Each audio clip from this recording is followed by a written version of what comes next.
بسم اللہ الرحمن الرحیم۔ السلام علیکم دوستو، آپ کو ہسٹری وتھ نگہت اسلم میں خوش آمدید۔ آج کی ویڈیو کا موضوع عرب کی قدیم اقوام ہے، خاص طور پر عرب عربہ کے بارے میں بات ہوگی۔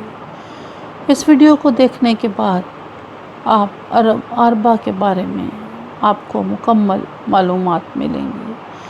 اگر آپ نے ہمارے چینل کو اب تک سبسکرائب نہیں کیا تو ضرور کریں اور ساتھ میں بیل آئیکن کے بٹن کو بھی دبا دیں تاکہ آپ تک ہماری ہر ویڈیو پہنچتی رہے جو آپ کو اسلام اور اسلامی تاریخ کے بارے میں معلومات فراہم کریں گی۔ آپ کو یہ ویڈیو کیسی لگی کمنٹس کر کے ضرور بتائیے گا۔ آئیے ویڈیو کو شروع کرتے ہیں۔ عرب عربہ یا بنی قحطان۔ عرب عربہ کون تھے؟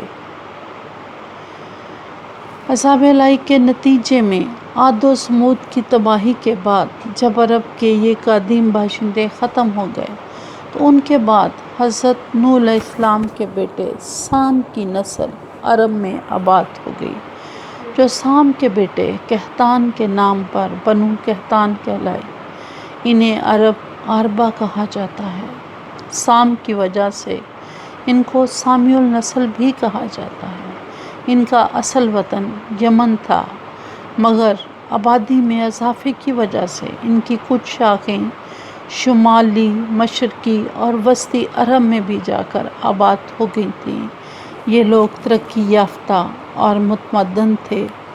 عاد و ثمود کی تباہی کے بعد ان کو عرب کے اصل باشندے سمجھا جاتا تھا۔ عرب عربہ کس نسل سے تعلق رکھتے تھے؟ عرب عربہ حضرت نوح کے بیٹے سام کی نسل سے تھے۔ سام کے بیٹے کا کیا نام تھا؟ سام کے بیٹے کا نام قحطان تھا، جس کی وجہ سے عرب عربہ کو بنو قحطان کہا جاتا تھا۔ قحطانی قبائل کی کون سی حکومتیں مشہور ہوئیں؟ قحطانی قبائل کی دو حکومتیں سبا اور حمیر نے تاریخ میں بہت زیادہ شہرت حاصل کی۔ عرب عربہ کہاں آباد تھے؟ عرب عربہ یمن میں آباد تھے۔ شکریہ۔